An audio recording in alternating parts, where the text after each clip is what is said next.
And we play the Champions League every single week. I think that is the way forward, isn't it? Arsenal, we did so well, went to Bruges 3-0 up at the end of the match, and it was a great performance. 2 goals by Noni Madueke. It was a Noni Madueke show. Martinelli with his customary Champions League goal, and it was beautiful. Beautiful goal, great. The first goal from Noni Madueke came out of nowhere, created that chance, banged it right in the back of the net, and it was really good. And then, of course, a header at the back post for the second, an assist from Martin Zubimendi. I must say, in this match, I saw the good and the bad from Martin. There were some opportunities. I saw him, really doing well offensively. The only time he got closed down pretty fast, he lost the ball. But honestly, in a game like this, I think he's always going to play well because he just don't have that intense pressure from the opposition in the midfield, and he did really well. That cross for the second goal early in the second half was absolutely brilliant, right on in the space where Noni was heading into, and he wasn't expecting it. He just thought, anyway, fantastic, great stuff. Let's do a quick overview of how I think everyone else did. David Raya had a brilliant performance as well. There was that crazy, beautiful save. He went on his right. It was a really hard shot from Bruges, saved it, and he was under a lot of pressure in the end of the first half. Bruges put a lot of pressure on the Arsenal goal, and he did his bit. He did his bit, some great saves. I think he had 3 or 4 good saves in that half. Back four, I thought Miles Lewis-Skelly struggled a lot in the first half because he was really like pressed. He was really pressed in there, and he struggled, I thought, the way they set up. But in the end, they protected him. I could see Nkapie protecting him quite a lot. He was having to cover on that left quite a bit, and he couldn't go into those forays he likes to do where he tries and drives into the midfield, because the first time he did that and the second time he did that, is this Forbes went right behind and had a bit of a few shaky moments. But yeah, in the end, we survived. Clean sheet. Let's not sniff at it. Nkapie and Norgard, they did so well. I actually thought Norgard and Merino would swap positions, but Norgard held his own. Ben White, of course, did really well again. Of course, we didn't concede, but what did we expect from him? I didn't see too much of him. I saw him have a shot in the first half. He was trying to attack a little bit, but the balance, I think it depends on your sort of opposition. In the end of the first half, we had some pressure, but we rode the pressure pretty well. Midfield, Martin Odegaard, I didn't really notice anything too crazy about him. I don't think he did anything negative that I can even focus on. Not that I want to focus on negatives, but it was okay. Forward-wise, you know what? When Nwaneri came on for him, I noticed Nwaneri. I didn't notice Odegaard, but maybe that's what you want. You want him influencing things positively, If you don't notice a player, sometimes it means they are okay. They're doing all right. He wasn't doing anything stupid.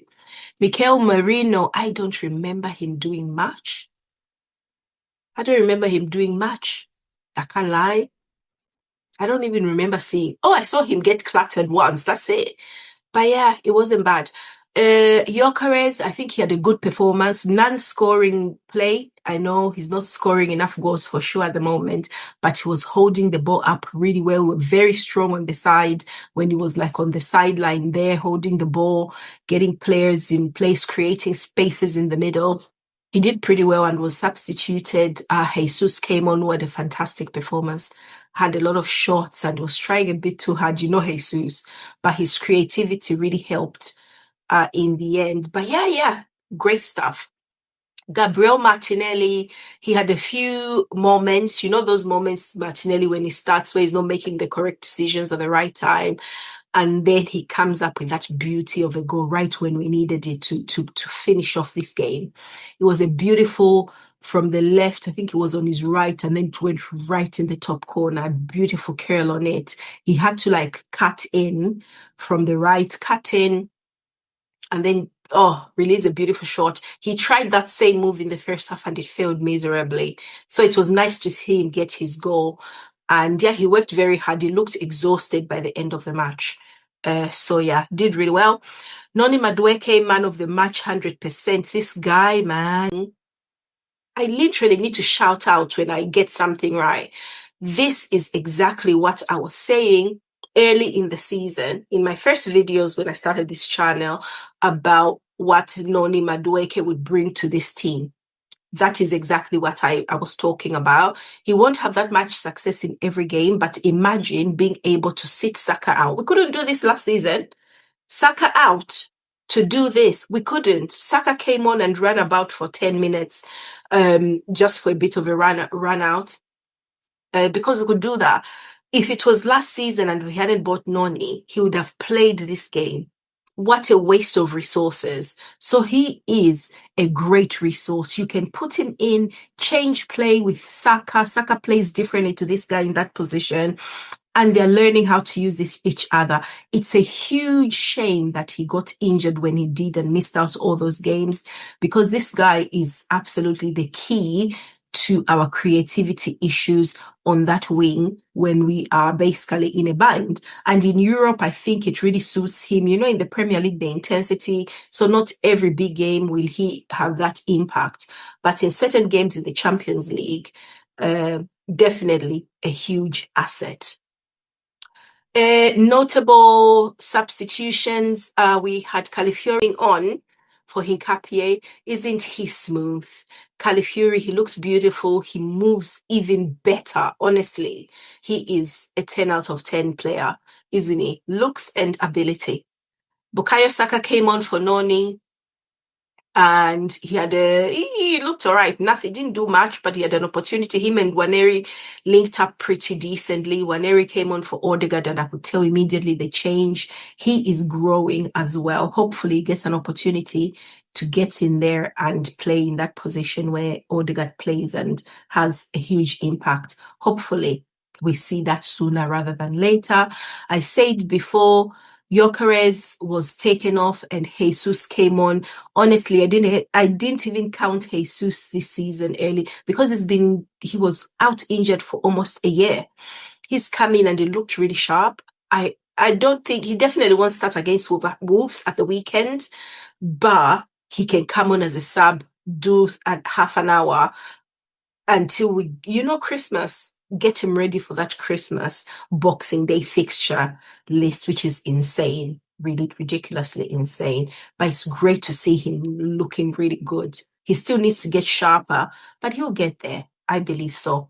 And then Marley Salmon, 16 years old, came on for Ben White in the 83rd minute. Honestly, he is so young and so cute. And that was like an embryo has come on. Honestly, it's wonderful to see these young players getting introduced. Last year, we had Miles Lewis-Skelly.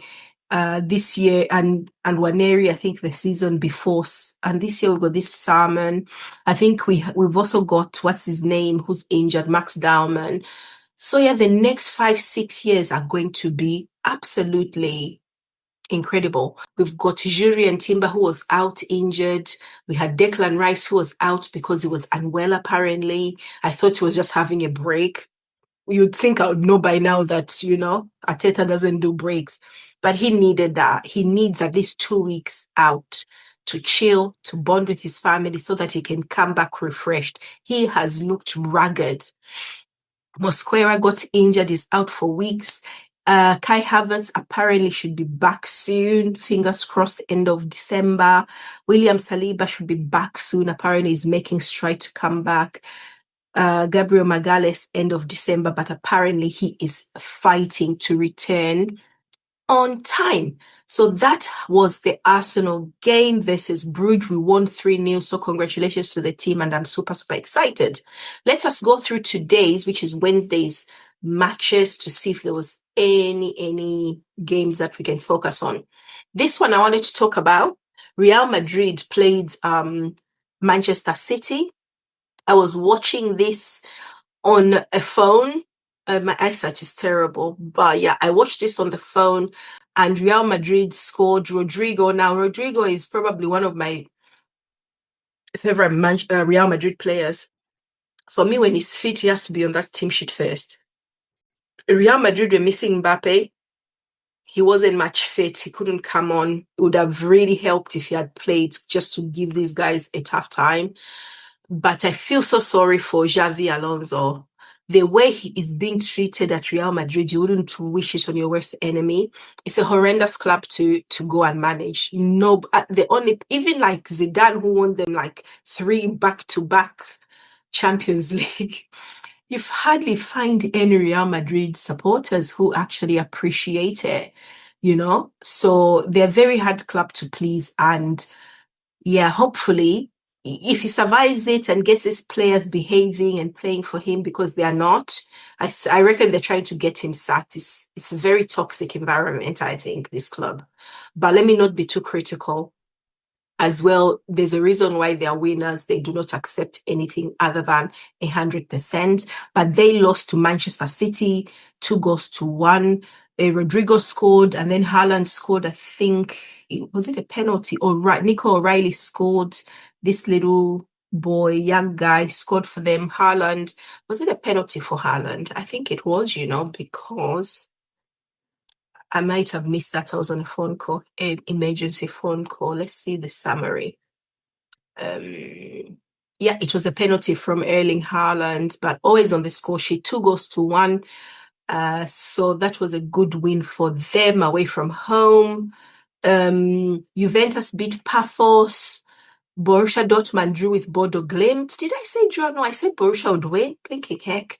Benfica Napoli, I think I said they would draw. 2-0 Benfica. Bayer Leverkusen Newcastle was 2-2. I think I went for a draw, not sure. Club Athletic versus PSG. I did say Club Athletic were not that bad, and they drew 0-0.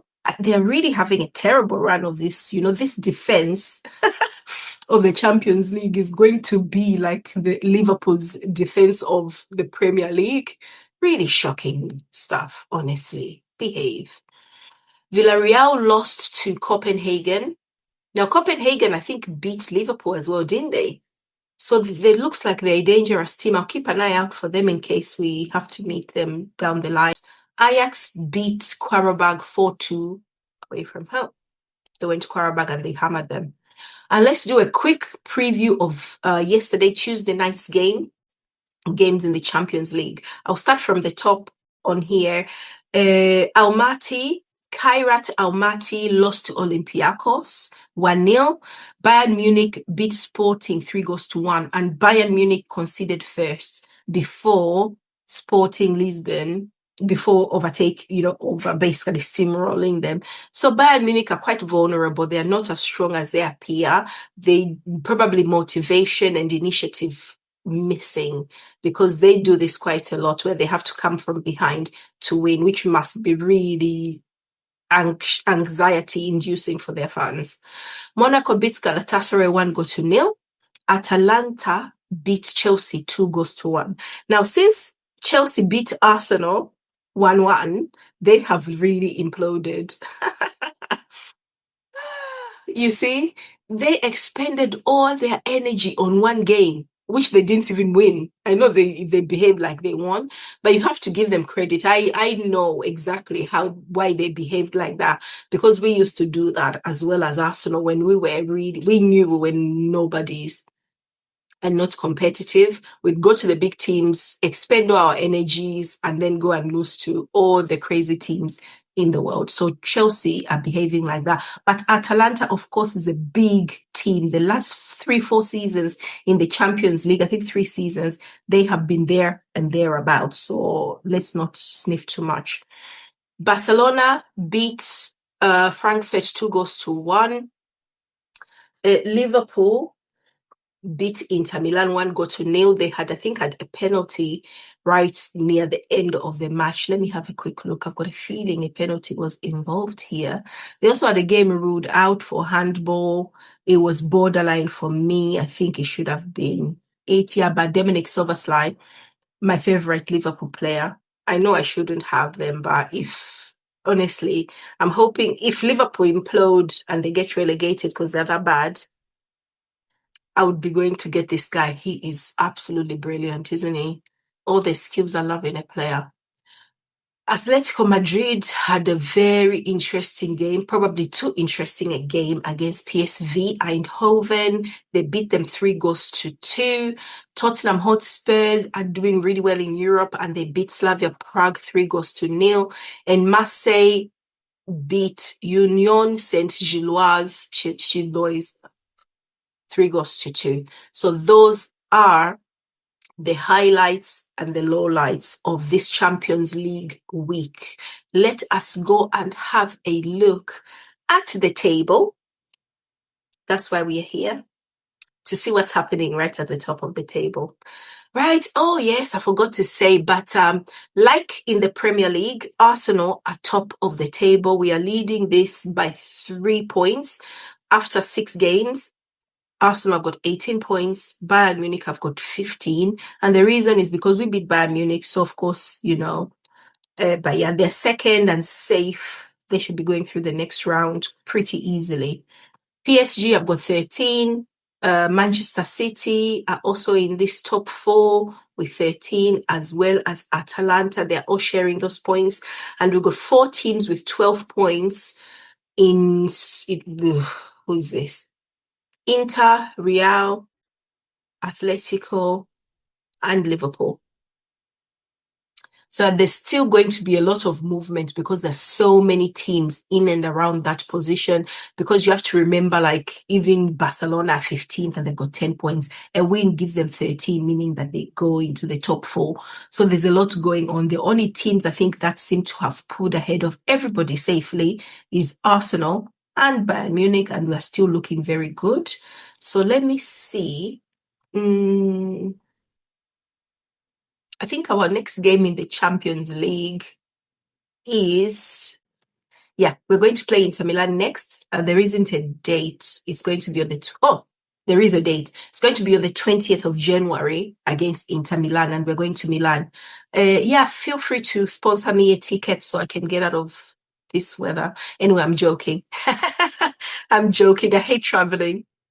At the moment, I don't want to go to Milan just for a football game, because at 10 p.m. I'm thinking I wish I was in bed in the warmth. But yeah, so that has been our Champions League week. The table, you have seen it, Arsenal are still leading.